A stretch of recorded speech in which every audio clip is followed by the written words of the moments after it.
Salam sejahtera, terima kasih karena bersama dengan saya di Nazilin Unity Channel. Kalau ini benar-benar terjadi dan kalau benar-benar ini berjaya dituntut, maka Muhyiddin Yassin dijangka akan menghadapi masalah paling besar dalam hidup beliau. Ini berkaitan dengan saman yang telah dikenakan terhadap Muhyiddin yang berjumlah lebih daripada 1 juta ringgit yang telah dimenangi oleh Lim Guan Eng. Hari ini Lim Guan Eng tampil membuat rayuan, memfailkan rayuan, mahu supaya Muhyiddin membayar faedah 5% terhadap beliau. Sebelum kita teruskan ulasan dan juga laporan hari ini, kita nak cakap tentang memfitnah dulu. Dalam dunia politik sekarang di era moden ini, seakan-akan perbuatan politik fitnah sudah menjadi darah daging dan menjadi kebiasaan. Netizen sudah mula disuap dengan pelbagai fitnah. Yang lebih menyedihkan ialah ramai netizen yang seakan-akan dengan tanda petik menjadi bodoh, menjadi seperti kerbau yang ditarik hidungnya. Apabila disuap, diberi, disodolkan, fitnah terus percaya pula. Sedangkan berita dan juga fakta-fakta yang sahih berada di hujung jari. Namun ramai netizen yang cepat percaya dengan fitnah. Paling menyedihkan ialah golongan yang sudah berumur. Kalau orang Sabah kata orang boliau-boliau. Yang boliau-boliau ni maksudnya ialah orang-orang yang berusia lebih daripada 45 tahun ke atas atau 50 tahun ke atas, yang mana golongannya maci-maci, paci-paci, datuk-datuk, nenek-nenek. Semua yang sudah berusia biasanya mereka ini cepat termakan hasutan, termakan fitnah. Yang lebih menyedihkan ialah apabila fitnah itu sudah menular, fitnah itu sudah mula disebarkan, kebanyakan mereka ini, golongan-golongan beliau-beliau ini, golongan-golongan yang sudah lanjut usia ini, mereka akan lebih percaya daripada tidak percaya. Mereka akan terus percaya. Sukar untuk dibuat U-turn semula. Apabila mereka sudah percaya, mereka akan terus percaya. Dalam dunia politik era moden ini, perbuatan fitnah sudah macam seakan-akan menjadi kewajiban dalam politik, terutamanya beberapa parti politik, gabungan parti politik yang selalu kalah dalam kes saman fitnah.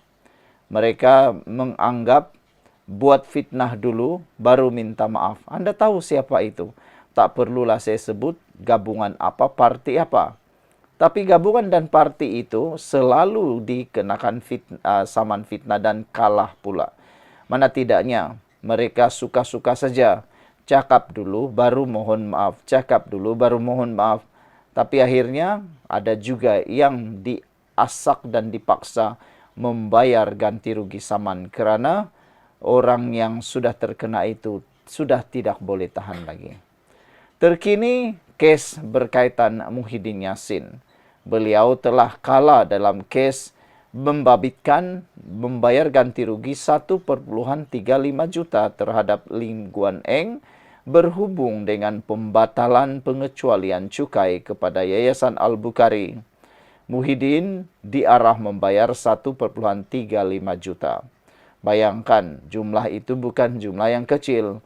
Jumlah itu sangat besar. Presiden DAP Lim Guan Eng memfailkan rayuan terhadap sebahagian keputusan Mahkamah Tinggi yang mengarahkan Tan Sri Muhyiddin Yassin membayar ganti rugi 1,35 juta kepadanya kerana memfitnah berhubung pembatalan pengecualian cukai kepada Yayasan Al-Bukhari.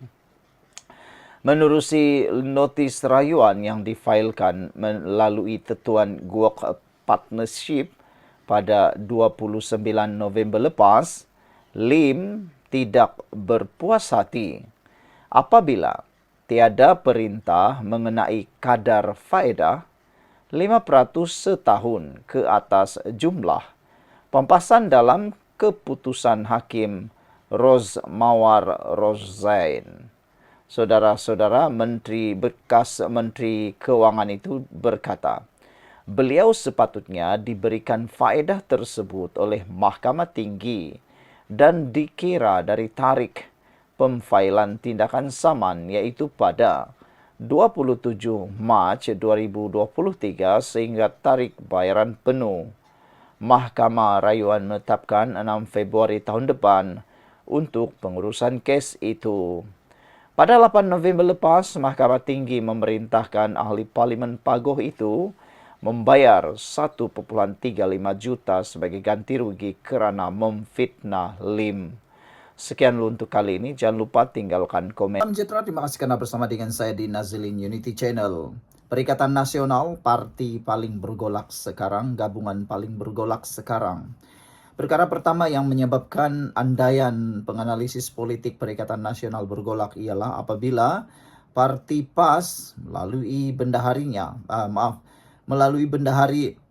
Agung Perikatan Nasional Dr. Syamsuri yang telah pun letak jawatan secara tiba-tiba dan beliau pula menyatakan memetik kepada kata-kata seorang pemain legenda bola keranjang Amerika Syarikat, yaitu melakukan perkara yang tepat walaupun kecil tepat pada waktunya, membawa maksud dan membawa kepada kemenangan yang sebenar.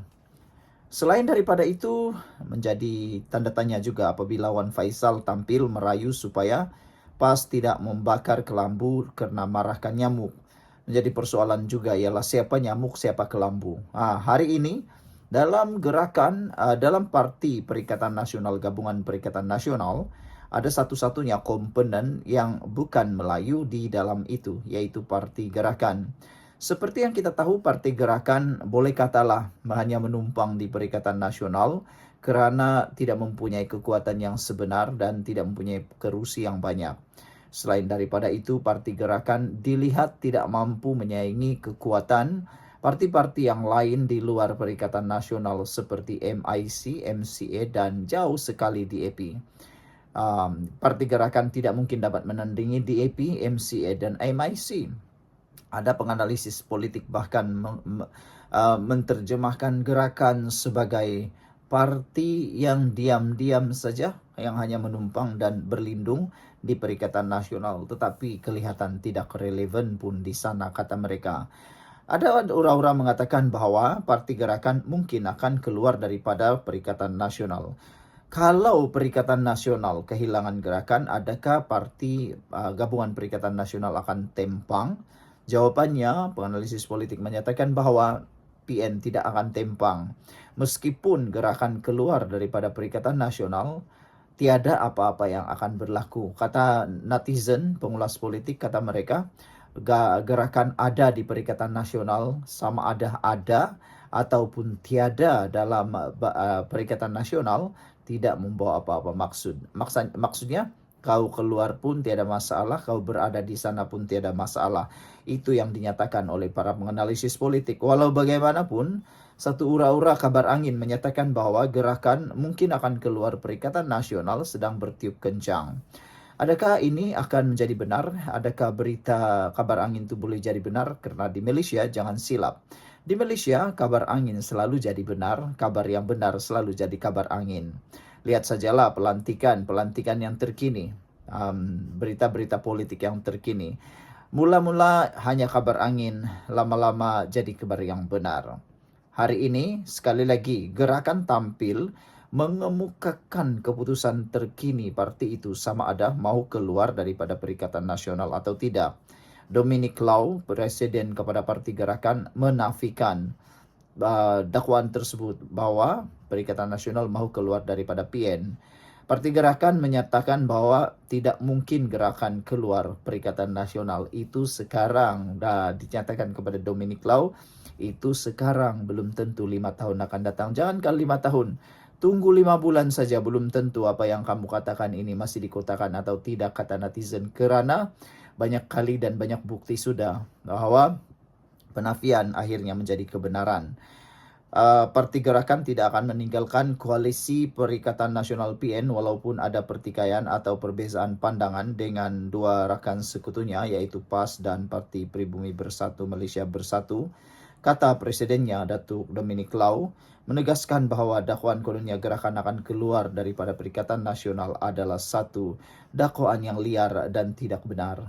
Walau bagaimanapun ramai netizen yang mengatakan bahwa kami tidak akan percaya selama-lamanya hal politik. Hal politik ini sangat dinamik. Kemarin berkawan, hari ini berlawan. Besok berlawan, minggu depan berkawan. Macam itulah politik. Tidak akan pernah damai dan tidak akan pernah ada yang iya dan 100% confirm. Ianya sentiasa berubah mengikut keperluan. Lebih-lebih lagi melibatkan Perikatan Nasional PAS dan Bersatu. Apabila pendapat Anda, patutkah gerakan tetap berada dalam Perikatan Nasional atau patutkah mereka keluar? Dan apakah peranan parti gerakan dalam Perikatan Nasional? Sejauh mana ia yang berkesan? Jumpa lagi, tinggalkan komen Anda.